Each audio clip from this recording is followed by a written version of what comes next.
నమస్కారం. స్వతంత్ర TV daily news and analysis DNA live షోకి స్వాగతం. నేను చిరంజీవి. తెలంగాణ రాజకీయాలు క్షణక్షణానికి రసవత్తరంగా మారుతున్నాయి. ఒకవైపు ముఖ్యమంత్రి రేవంత్ రెడ్డి లండన్ పర్యటన ముగించుకుని హైదరాబాద్ చేరుకున్నారు. కానీ ఆయనకు స్వాగతంతో పాటు రాష్ట్రంలో మునుపెన్నడూ లేనంతటి రాజకీయ సవాళ్లు, ప్రతిపక్షాల ఆందోళనలు ఎదురవుతున్నాయి. ముఖ్యంగా రాష్ట్ర వ్యాప్తంగా సామాన్యులను, పాలకులను కుదిపేస్తున్న 22 నిషేధిత భూముల వివాదం, మరోవైపు కాంగ్రెస్ పార్టీలో అంతర్గతంగా ముదురుతున్న అసమ్మతి జ్వాలలు. వీటన్నిటికీ తోడు రేవంత్ రెడ్డి నాయకత్వంలో ప్రభుత్వం ఏర్పడి 1000 రోజులు పూర్తవుతున్న సందర్భంగా కాంగ్రెస్ వైఫల్యాలను ఎండగడుతూ రాష్ట్ర వ్యాప్త నిరసనలకు బీఆర్ఎస్ పిలుపునిచ్చింది. మరి ఈ పరిణామాలు రేవంత్ రెడ్డి ప్రభుత్వ స్థిరత్వాన్ని ప్రభావితం చేయబోతున్నాయా? అసలు 1000 రోజుల కాంగ్రెస్ పాలనపై ప్రతిపక్షాల వ్యూహం ఎలాంటి ప్రభావం చూపబోతుంది? ఈ తాజా అంశాలపై సమగ్రమైన, నిష్పాక్షికమైన విశ్లేషణ అందించడానికి మనతో పాటు లైవ్లో ఉన్నారు ప్రముఖ senior journalist, political analyst Shri M Koteswararao garu. Sir, good morning అండి. Good morning sir. రైట్, మనం ఈ విశ్లేషణలకు వెళ్లే ముందు ఇవాళ వచ్చినటువంటి టాప్ హెడ్లైన్స్ ఒకసారి చూద్దాం సార్ పేపర్లో. రైట్, ముందుగా చూసుకున్నట్టయితే మనం పైనీర్ తీసుకుందాం. ది పైనీర్ చూసుకున్నట్టయితే be crucial partners in Telangana's development, CM Revanth Reddy argues Telugu diaspora in London. So మరో హెడ్లైన్స్ వచ్చేసి India capable of becoming global ship building hub.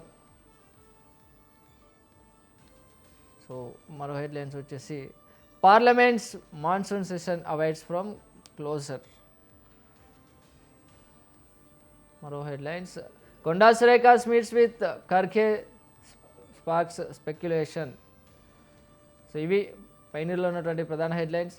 ఇక నెక్స్ట్ చూసుకున్నట్టయితే నమస్తే తెలంగాణలో తీసుకుంటే 1000 రోజుల కాంగ్రెస్ దగాపై సమరభేరి. సెప్టెంబర్ 2 నుంచి బీఆర్ఎస్ ఆందోళనలు రాష్ట్ర వ్యాప్తంగా వారం పాటు వినూత్న నిరసనలు చేరునున్నారు. ఎన్నికలు ఇచ్చిన 420 హామీలు, 13 డిక్లరేషన్లు, 6 గ్యారెంటీల మోసాన్ని ఎండగట్టేందుకు సిద్ధం. ఇక కాంగ్రెస్ సర్కార్ బాకీ కార్డులతో ఇంటింటికి వెళ్ళాలి, కాంగ్రెస్ పార్టీ మోసాలను ఊరూరా తిరిగి వివరించాలి, రేవంత్ రెడ్డి ప్రభుత్వ వైఫల్యాలను ఎండగట్టాలి, యువతను ఆకర్షించే కార్యక్రమాలు చేపట్టాలంటూ బీఆర్ఎస్ వర్కింగ్ ప్రెసిడెంట్ కేటీఆర్ పిలుపునిచ్చారు అనమాట. సో అదేవిధంగా సిపిఎస్ రద్దుకు నవంబర్ 17న డెడ్ లైన్.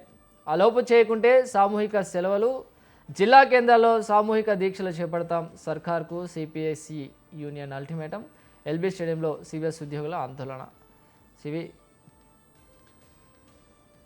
మరోవైపు చూసుకుంటే కరీంనగర్పై 22A పంచ, 62,000కు పైగా ఎకరాలు నిషేధిత జాబితాలోకి, సర్కార్ గుప్పిట ఆస్తులు. 22A రద్దు చేయకపోతే అసెంబ్లీని స్తంభింపజేస్తాం, వేలాది మంది బాధితులతో సచివాలయాన్ని ముట్టడిస్తాం.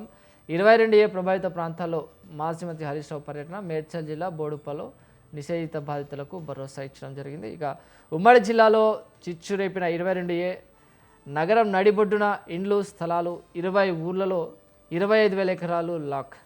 ప్రజావానికి వెల్లువల ఫిర్యాదులు, పట్టా, పాస్ పుస్తకం, యాజమాన్య పత్రం ఉన్న భూములు కూడా 22Aలో.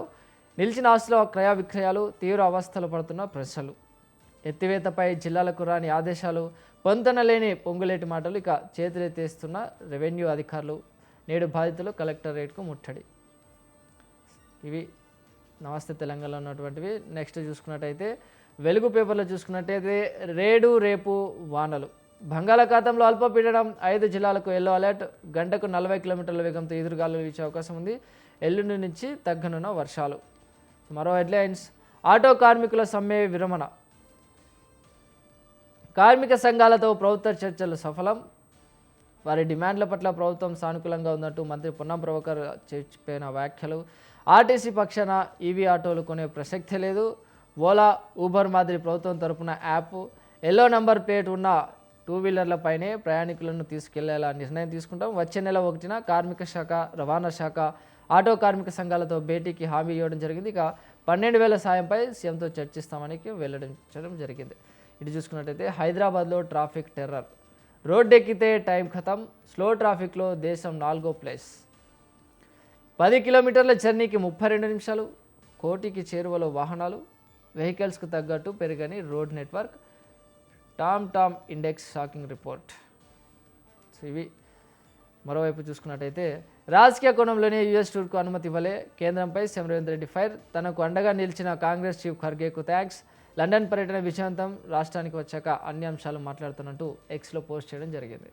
సో ఇవి వెలుగులో ఉన్నటువంటి హెడ్లైన్స్. ఇక ఆంధ్రజ్యోతిలో చూసుకున్నట్టయితే మహిళా శరీర భాగాలతో బిర్యానీ, హత్యానంతరం చెన్నై నుంచి ఆగ్రాకు రైలు పార్సెల్, ఎరుపు సూట్ కేసును గుట్టు ఛేదించిన పోలీసులు, నిందిత జంట కోసం గాలింపు చర్యలు. మరో హెడ్లైన్స్ వచ్చేసి మాజీ మంత్రి కారుమూరి అరెస్ట్, జగన్ హయాంలో 400 కోట్ల మద్యం రవాణా స్కామ్ జరగడంది. ఇక ఇందులో 195 కోట్ల లావాదేవీలు గుర్తించిన ఈడీ. ఇప్పటికే చెంచల్గూడ జైల్లో కారుమూరి కొడుకు సునీల్, దొంతిరెడ్డి వాసుదేవరెడ్డి, రాజ్ కసిరెడ్డి కూడా ఉన్నారు. ఇక కారుమూరి కంపెనీ ఖాతాలోకి 68 కోట్లు, మాజీ మంత్రి ఖాతాలకు 15 కోట్లు, ఆయన కొడుకు అకౌంట్లో 9.5 కోట్లు గుర్తించడం జరిగింది. సునీల్ కుమార్ ఖాతాలకు నిధులు మళ్లింపు మొత్తం 37.7 కోట్లు ఆస్తులను జప్తు చేసిన ఈడీ అధికారులు. ముందస్తు బెయిల్ కోసం నాగేశ్వరరావు ప్రయత్నాలు చేసినప్పటికీ విఫలమైంది. ఇక సుప్రీంకోర్టులో లభించిన ఊరట హైదరాబాద్లో అదుపులోకి తీసుకున్న ఈడీ. గతంలో మద్యం రవాణా విధానం జిల్లాల జాయింట్ కలెక్టర్ల పరిధిలో ఉండేది, కానీ దీన్ని కేంద్రీకృతం చేసి రాష్ట్ర బెవరేజెస్ కార్పొరేషన్ ద్వారా సరఫరా చేసేలా గత జగన్ ప్రభుత్వంలో నిర్ణయించుకున్నారు. ఇక తద్వారా భారీ దోపిడీకి స్కెచ్ వేశారు. మద్యం కార్డ్ అండ్ బాక్స్ రవాణా ధరను 13 నుంచి ఏకంగా 34కు పెంచేశారు. ఇలా మద్యం రవాణా స్కామ్లో 400 కోట్ల దోపిడీ చేసినట్టు సిట్ తేల్చింది. ఇక ఇందులో కారుమూరి కుటుంబం సభ్యులకు 90 కోట్లకు పైగా అందినట్టు ఈడీ అధికారులు గుర్తించారు. సో ఇటు చూసుకున్నట్టయితే ఖరగ్పూర్ అమరావతి కారిడార్కు కేంద్రం అనుమతి, రాష్ట్రం మీదుగా 457 కిలోమీటర్ల రహదారి, మోదీ గడ్కరీలకు సీఎం థ్యాంక్స్, రాష్ట్ర మౌలిక సదుపాయాల అభివృద్ధికి ఆర్థిక వృద్ధికి మైలురాయిలుగా అభివర్ణన.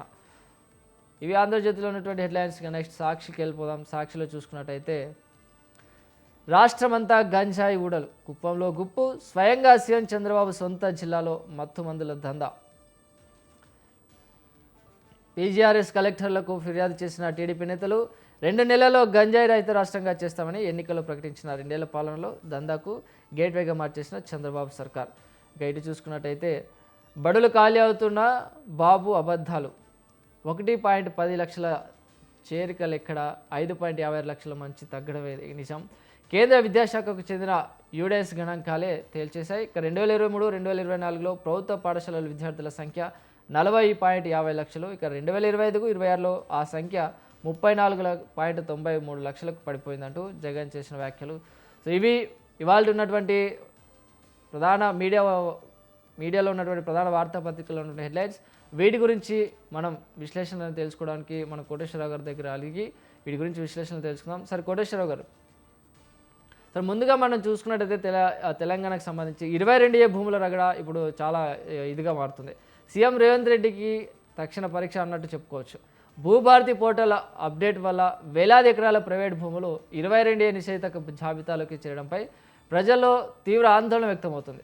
బీఆర్ఎస్ బీజేపీలు ప్రభుత్వంపై దాడి పెంచాయి. ఇక ముఖ్యమంత్రి లండన్ నుంచే సమీక్షలు జరిపి 2 రోజుల్లో సమస్యను పరిష్కరించాలని ఆదేశించిన కానీ క్షేత్రస్థాయిలో ఉన్న చిక్కుల కారణంగా ఈ అంశం ఇంకా అయోమయంగానే ఉంది. సో దీన్ని ఇప్పటికీ జనం దృష్టిలో డ్యామేజ్ జరిగిపోయిందంటారా? ఖచ్చితంగా చిరంజీవి గారు, ఈ అనాలోచిత నిర్ణయమా లేకపోతే ఒక పథకం ప్రకారం ఈ విధమైనటువంటి నిర్ణయం తీసుకున్నారా అనేటువంటి దాని మీద భిన్నమైనటువంటి అభిప్రాయాలు ఉన్నాయి. ఏమైనప్పటికీ కాంగ్రెస్ ప్రభుత్వానికి, అదేవిధంగా ముఖ్యమంత్రి రేవంత్ రెడ్డి, అదేవిధంగా సంబంధిత శాఖ మంత్రి పొంగులేటి శ్రీనివాసరెడ్డికి ఈ సెగ బాగా తగిలింది అనేటువంటిది వాస్తవం. అందుకనే అసాధారణమైనటువంటి రీతిలో పొంగులేటి శ్రీనివాసరెడ్డి గారు క్షమాపణలు కూడా చెప్పారు. అయితే ఇదంతా కూడా డ్యామేజ్ కంట్రోల్లో భాగంగా జరిగినటువంటి ఒక నాటకంగా మాత్రం నేను పరిగణిస్తున్నాను. ఎందుకు అంటే మంత్రికి, ముఖ్యమంత్రి కార్యాలయానికి ఏమీ తెలియకుండా, అసలు చర్చలేమి జరగకుండా దాదాపు 1 కోటి ఎకరాలు మొత్తం రాష్ట్రం మొత్తం మీద ఉన్నటువంటి భూములు ఈ జాబితాలోకి చేర్చారు అంటే ఏ ఒక ఉన్నతాధికారో లేకపోతే ఒక గుమస్తానో చేసినటువంటి వ్యవహారంగా మనం పరిగణించడానికి లేదు. ఖచ్చితంగా దీని వెనకాల ఒక పెద్ద స్కామే ఉన్నదనేది మాత్రం స్పష్టం. ఏమిటి ఆ స్కామ్ అంటే, ఆ విధంగా భూములన్నింటినీ కూడా నిషేధిత జాబితాలో చేరిస్తే ఆ భూముల లావాదేవీలు అనేటువంటివి నిలిచిపోతాయి. బడా రియల్ ఎస్టేట్ సంస్థలు కావచ్చు, లేకపోతే వాళ్ళ దగ్గర కొనుగోలు చేసినటువంటి ఆ, వినియోగదారులు కావచ్చు, వీళ్ళందరూ కూడా ఎఫెక్ట్ అయ్యి మళ్ళా మంత్రి మంత్రుల దగ్గరికి లేదా అధికారుల దగ్గరికి పెద్ద మొత్తంలో ముడుపులు చెల్లించి వాటన్నిటిని విడిపించుకోవడానికి వేసినటువంటి ఒక స్కెచ్ గా కనిపిస్తూ ఉంది. దీని గురించి మాకేమీ తెలియదు అన్నట్టుగా ముఖ్యమంత్రి పొంగులేటి శ్రీనివాసరెడ్డి గారు జనం ముందు ఫోజు పెడుతున్నారు. మరి కోమటిరెడ్డి వెంకటరెడ్డి గారు మరి ఒక ముఖ్యమైనటువంటి కేబినెట్ మినిస్టరు, ఆయన ఏం చెప్తున్నాడు, నేను ఎప్పుడో చెప్పాను దీని గురించి, అప్పుడేం పట్టించుకోలేదు అని చెప్పేసి కోమటిరెడ్డి వెంకటరెడ్డి గారు చెప్తున్నారు. మరి ఏది నమ్మాలి? కోమటిరెడ్డి వెంకటరెడ్డి గారు అబద్ధాలు చెప్తున్నారని అనుకోవాలా, లేకపోతే అసలేమీ తెలియకుండా ముఖ్యమంత్రి కార్యాలయము లేదా రెవెన్యూ మినిస్టర్ ఉన్నాడు అనుకోవాలా? ఒకవేళ రెవెన్యూ మినిస్టర్కి ముఖ్యమంత్రి కార్యాలయానికి తెలియకుండా కనుక జరిగితే అసలు అధికార యంత్రాంగం పెత్తనం తప్ప మరి వీళ్ళెవరు కూడా రోజువారీ కార్యకలాపాల్లో కానీ లేకపోతే ముఖ్యమైనటువంటి అంశాల్లో కానీ వీళ్ళెవరూ పట్టించుకోవట్లేదు. మొత్తం అంతా కూడా అధికార యంత్రాంగానికే బాధ్యతలు వదిలేశారు అనేటువంటిది ఇంకా డ్యామేజింగ్ వ్యవహారం అవుతుంది. అందుకని ఇదంతా కూడా పైకి ఆడుతున్నటువంటి నాటకం. ఇప్పుడు ఈ 22A షాక్ అనేటువంటిది రాబోయేటువంటి రాజధానిలో ఉన్నటువంటి 3 కార్పొరేషన్స్ ఖమ్మం, వరంగల్, అదేవిధంగా జిల్లా పరిషత్ ఎన్నికల మీద కూడా ప్రతికూల ప్రభావం పడేటువంటి అవకాశం అయితే స్పష్టంగా ఉంది. అందుకనే వెంటనే డ్యామేజ్ కంట్రోల్ ప్రారంభించారు. అయితే ఈ పేరుతోటి మరొక కొత్త కుంభకోణానికి తెరలేసేటువంటి అవకాశం కూడా ఉంది.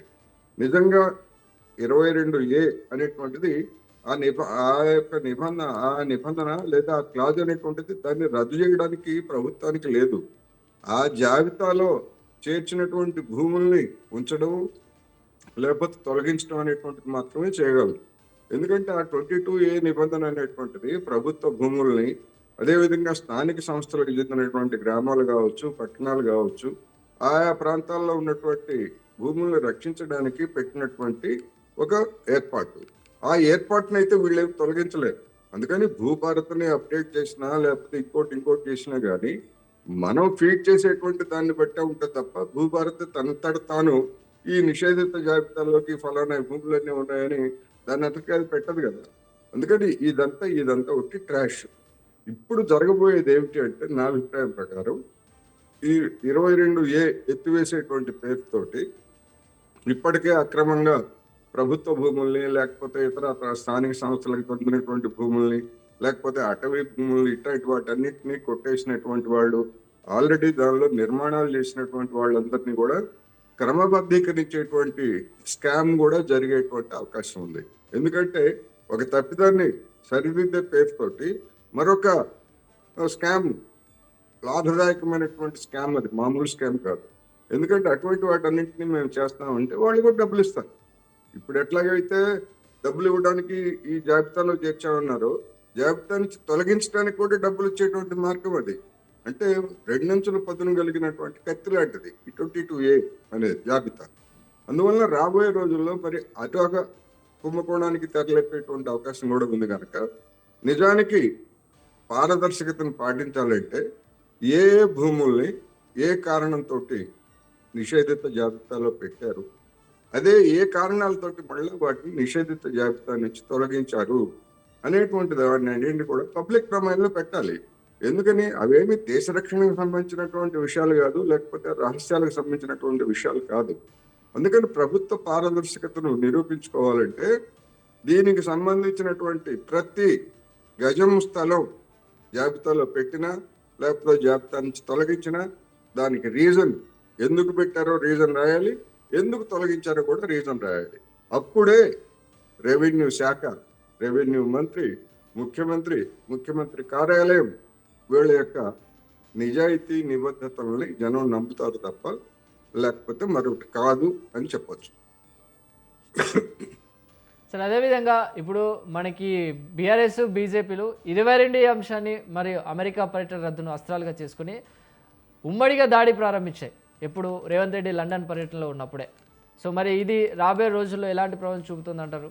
ఈ ప్రతిపక్షాల దూకుడును రేవంత్ రెడ్డి ఏ విధంగా తిప్పికొట్టగలరంటారు? ఇప్పుడు ఈ 22A మీద ప్రభుత్వం తీసుకునేటువంటి కార్యాచరణ ఏ విధంగా ఉండబోతా ఉంది అనేటువంటి దాన్ని బట్టి బీఆర్ఎస్ కావచ్చు, బీజేపీ కావచ్చు తన అస్త్రాలని సిద్ధం చేసుకుంటాయని ఖచ్చితంగా చెప్పొచ్చు. అందుకనే నేను ఇంతకుముందు చెప్పినట్టుగా ఒక స్పష్టత, ఒక పారదర్శకత ప్రతి దేవి మీద ఒక స్పష్టత కనుక ఇస్తే ఈ అపప్రథ నుంచి లేకపోతే ఈ వ్యతిరేకత నుంచి రేవంత్ రెడ్డి సర్కారు, కాంగ్రెస్ పార్టీ బయటపడుతుంది.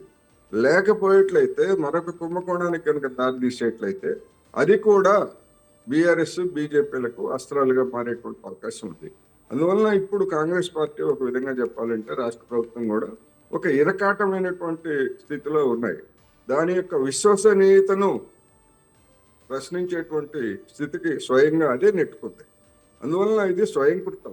ఈ స్వయంకృతం నుంచి ఎట్లా బయటపడాలి అనేటువంటిది రాబోయే రోజుల్లో ఇప్పుడు రేవంత్ రెడ్డి గారి వాళ్ళ వచ్చేసారు కనుక హైదరాబాదు, మరి ఈ రాబోయే కొద్ది రోజుల్లో మరి ఒకవైపు ఏమో పార్టీలో అంతర్గతంగా కొండా సుస్మిత, కొండా సురేఖ దంపతుల యొక్క తలనొప్పి, మరొక వైపు అంతకంటే ముఖ్యమైనటువంటి ఈ 22A, ఇవన్నీ కూడా ఏంటంటే ఒక విధంగా చెప్పాలంటే రేవంత్ రెడ్డిని ఇవన్నీ కూడా చిక్కుముడులు వేస్తున్నాయి, ఉక్కిరి బిక్కిరి కూడా చేస్తున్నాయని చెప్పొచ్చు. సార్, మరో అంశం, మరి ఇప్పుడు కాంగ్రెస్ ప్రభుత్వం ఏర్పడి 1000 రోజులు పూర్తవుతున్న సందర్భంగా BRS working president KTR September 2 నుండి వారం రోజుల పాటు తెలంగాణ వ్యాప్తంగా 1000 రోజుల కాంగ్రెస్ పంచన నిరసనలు ప్రకటించారు.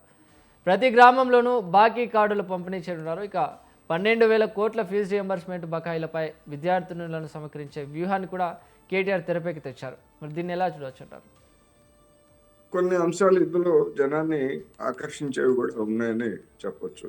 ముఖ్యంగా ఫీజు రియంబర్స్మెంట్ అనేటువంటిది యువతని ప్రభావితం చేసేటువంటి అంశాల్లో ముఖ్యమైనదిగా రాబోయే రోజుల్లో మారే అవకాశం ఉంది. ఎందుకంటే వాళ్ళు డిగ్రీలు సంపాదించుకొని బయటకు వచ్చిన తర్వాత ఆ డిగ్రీ సర్టిఫికెట్లు ఇవ్వడానికి యాజమాన్యాలు నిరాకరిస్తున్నాయి. ఏమిటి అంటే, మాకు ప్రభుత్వం మీ పేరుతో ఇవ్వాల్సినటువంటి ఫీజు రియంబర్స్మెంట్ ఇవ్వలేదు, అందుకని మీరైనా డబ్బులు కట్టండి, డబ్బులు కట్టిన తర్వాత ప్రభుత్వం నుంచి వస్తే మీ ఖాతాల్లో తిరిగి జమ చేస్తాము అనేటువంటి పేరుతోటి ఆ సర్టిఫికెట్లు ఇవ్వడానికి మరి ప్రభుత్వం నిరాకరిస్తూ ఉంది. ఈ ఫీజు రియంబర్స్మెంట్స్ అనేటువంటి సమస్య, అదేవిధంగా ఆరోగ్యశ్రీకి ఏ ఆసుపత్రులకైతే బకాయిలు పడ్డారో ఇది 2 తెలుగు రాష్ట్రాల్లోనూ పెద్ద సమస్యగా మారింది. అటు ఆంధ్రప్రదేశ్లోనూ అదే సమస్య ఉన్నది, తెలంగాణలో కూడా అదే సమస్య ఉన్నది. అందుకని 2 రాష్ట్రాలు కూడా మరి ఒకవైపు ఇక్కడేమో బీజేపీ వాళ్ళేమో మేము ఉద్యమాలు చేస్తాము, దాడులు చేస్తాము, అది రాజకీయపరమైనటువంటి ఆందోళన నిర్వహిస్తామని చెప్పేసి ఇక్కడ బీజేపీ వాళ్ళు ఫీజు రియంబర్స్మెంట్ చెప్తున్నారు. మరి అదే పార్టీ ఆంధ్రప్రదేశ్లో భాగస్వామిగా ఉంది. మరి అదే పార్టీ చెందినటువంటి సత్యకుమారు ఆరోగ్య శాఖ మంత్రిగా ఉన్నాడు ఆయన. మరి అక్కడ ఆరోగ్యశ్రీకి నిధులు ఇవ్వడం లేదు, బకాయిలు, అక్కడ ఫీజు రియంబర్స్మెంట్ ఉంది. అంటే బీజేపీ ఒక విధంగా చెప్పాలంటే తాను అధికారంలో ఉన్నటువంటి చోట ఒక వైఖరి, అధికారంలో లేనటువంటి చోట్ల మరొక వైఖరి తీసుకుంది. అందుకని ఇలాంటి బలహీనతల్ని ఫీజు రియంబర్స్మెంట్ కూడా రేవంత్ రెడ్డి ఏం చెప్తున్నాడు, ఇదంతా మా హయాంలో కాదు, బీఆర్ఎస్ హయాము అదంతా పేరబెట్టుకుపోయింది, వాటన్నిటిని మేము ఇప్పుడు క్లియర్ చేస్తున్నామని చెప్పేసి చెప్తున్నాయి. అందుకని కొంత బీఆర్ఎస్కి ప్రశ్నలు ఎదురయ్యేటువంటి అవకాశం ఉంది. దాని బీఆర్ఎస్ చేస్తున్నటువంటి మీరు చెప్పినటువంటి సెప్టెంబర్ 2 నుంచి వారం రోజుల పాటు ఉద్యమంలో కౌంటర్గా కాంగ్రెస్ కూడా ఏదో ఒక రూపంలో దాన్ని కౌంటర్ చేసేటువంటి అవకాశం ఉంది. అయితే ఏమి చేసినప్పటికీ బకాయిలు అనేటువంటి వాస్తవం, విద్యార్థులు అనేటువంటి వాళ్ళు ఇబ్బందులు పడుతున్న మాట వాస్తవం. అందుకని ఆ వాస్తవాలకు అనుగుణంగానే దాని మీద స్పందన ఉంటుంది.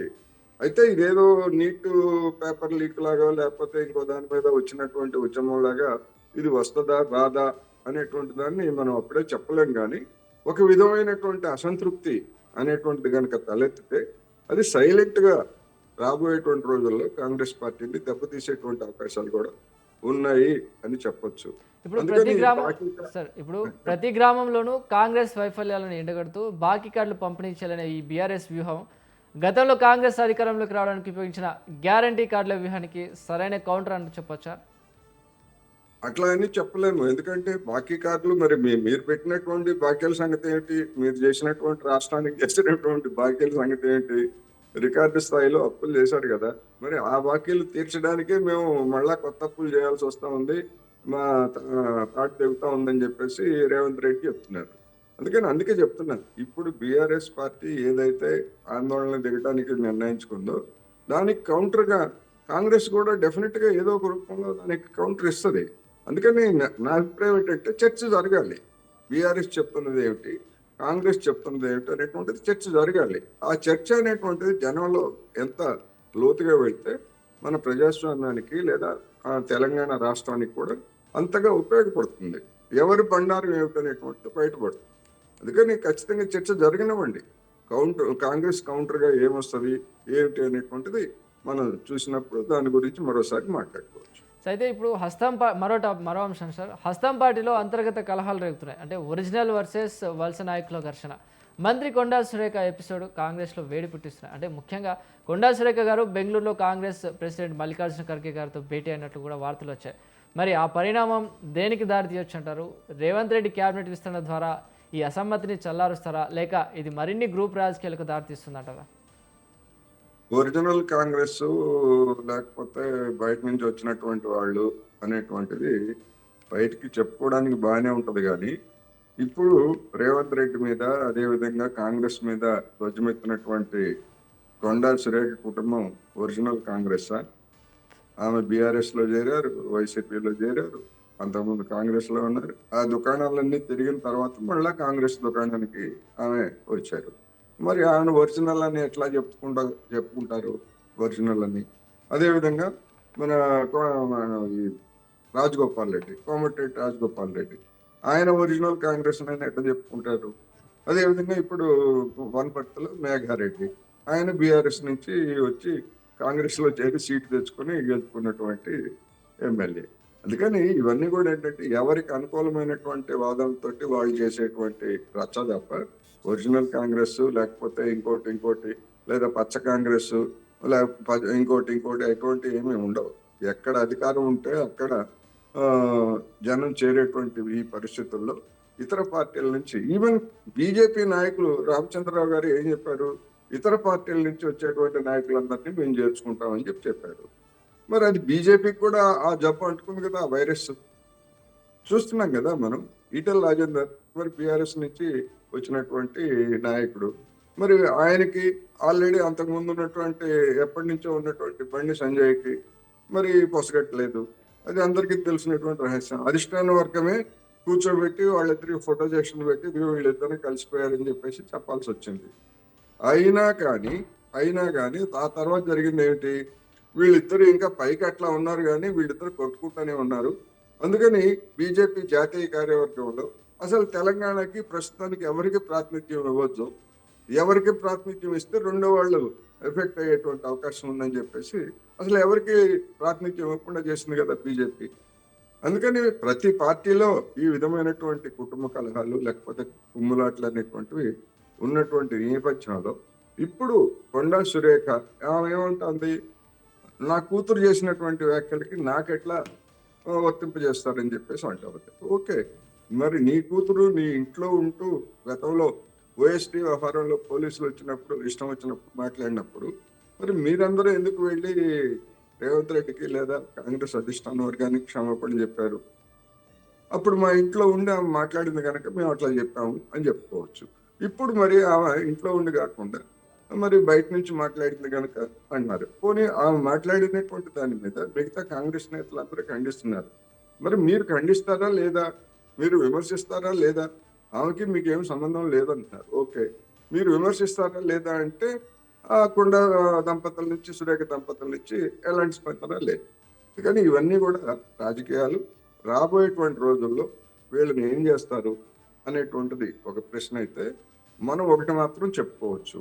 ఈ అసంతృప్తి చెంది లేదా ధ్వజమెత్తినటువంటి నాయకులు రాజగోపాల్ రెడ్డి గారు కావచ్చు, లేదా చిన్నారెడ్డి గారు కావచ్చు, లేదా అనిరుద్ధ్ రెడ్డి గారు కావచ్చు, లేకపోతే ఇప్పుడు ఈ కొండా దంపతులు కావచ్చు, వీళ్ళందరి హవా నడవకుండా అధికారంలో అధికార యంత్రాంగం వీళ్ళకి ఎవరికి కూడా సహకరించకుండా అన్అఫిషియల్ గా వీళ్ళందరినీ వేరు చేసి కొమ్మనకుండా పొగబెట్టినట్టుగా బయటికి పంపించేటువంటి ఎత్తుగడలు కూడా అనుసరించవచ్చు.